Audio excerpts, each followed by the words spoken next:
Inniuh hamid chun Thóir an óir a léamh le sibhánaí thuail. Bhí réalt na mara ag déanamh i lán na ró. Thóir an óir a bhí crú an bháid. Óir a bhí a bhealach ar an Ileán, má bíor don na Scéalta. Níl pub gaotha ann sa leachas leis an Seachtaine tar éis tamil. Thasúla gom go n-éireoidh le dul i dtír ar an Ileán. Nuair a chuala an Seachtaine é sin léim sé ina hasamh. Thasúla gom ar Seachtaine de bhéig. Nach tú an tamadáin, nóir aistú leis an réamh asnéis ar maidin. Bhí méid aisteach leis ar sa leachas, nuair tháinig tusa isteach agus dhear tú orm leis scéalta ar san Seachtaine go faragach, agus amach as an gábáin leis. Tá tinnis farga a teacht orm ar sa leachas agus anna thrua a gcéad ó hain. Ní malam a bheith ar an farga, ná ní malam an Seachtaine. Ach, mar sin féin, más fear na Scéalta ar sa leachas, tá óir spáineach i bhealach ar Ileán na ró. Sulla n-éireoidh an ghrian ar maidin beag mise i mar sever.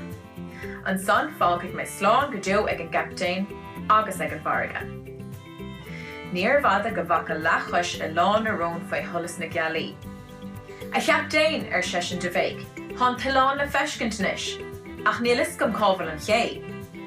Amach leis an Seachtaine. Dúirt mé leat chana féin gur ar an taobh ó dheas a thá an ché, nach tú an tamadáin ar Seachtaine go míoinach. Nuair a tháinig siad chomh fada leis an géimheag, cheangail siad suas an bád. Bhí bád eile ann rampa. Anis ar san Seachtaine le leachas agus iad ag siú lo. Tar dom an mappa san. An mappa ar sa leachas. Cheap mé greibh sé gotsa. Lig an Seachtaine bécas. Cheap tú, nach tú an tamadáin. Bhí leachas bocht trína chéile. Bhí farg ar an Seachtaine leis a ríist. Bhí agus anna airg. Raid mé arás chun an mappa ráilt ar Seachtaine. Ní bheidh mé a bhad. Bhí an Seachtaine ag freach go míoinach le leachas. Tar éis tamil bhfuil imní é. Cá bhfuil leachas ar Seachtaine? An bhfuil sé tite i bharga? Beordam dul arás chuig go mád. Isteach sa bhád leis an Seachtaine. A leachas, cá bhfuil tú ar Seachtaine? Nuair chunig an Seachtaine leachas bocht sínta ar an urlár gan aithne gan urlár ba bheagnar hit an tanamas. Dos go leachas a thuaile. A leachas, an bhfuil tú ceart go leor ar san Seachtaine. Dheirigh lom an ceann is fear a ghoilt ar sa leachas. Cé ar san Seachtaine? Níl duine ná deoirí an sa. Bhí an mappa imime lámh agam nuair a chuala méid den éigean taobh fiordaíonn.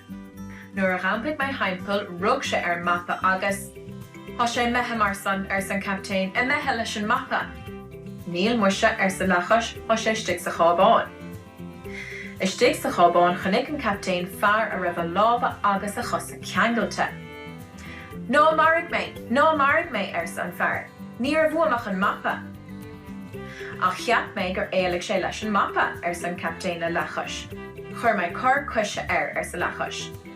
An son cheangail mé é leis na rópaí agus chur mé isteach sa chábáin é. Ach nuair bhí mé teachtamach scior mé, ní cainlim aon rud in íag san, go dtí gur tháinig tusa isteach. Caithfidh go raibh mé tamil gan aithne gan urlabhra.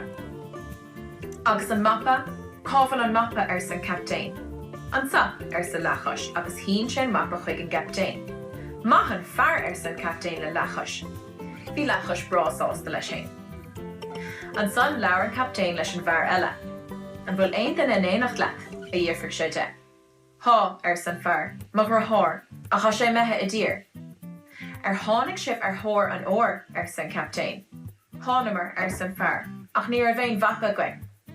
Caithfidh tú teacht in éanacht linge mar san ar san Seachtaine. Nuair a thris siad bár na cé scrúdaigh an Seachtaine an mappa. An son thug siad aigéar an áit ina raibh an tóir spáineach i bhealach. Tháma I mar sever inis ar sa leachas. Nuair a tháinig siad arás go dtí an ché, dúirdigh an Seachtaine don aird dolisteach ina bhád agus bailú leis. Bailagh leat as an áitsa ar san Seachtaine, nuas dutse is massa. Dan an Seachtaine agus leachas ar an gé ag fearra nó go raibh an corcáin óir a methe as rairc. Agus is féisiling a bheith cinnte gur bhar leachas agus an Seachtaine go sulla sásta as sulla amach.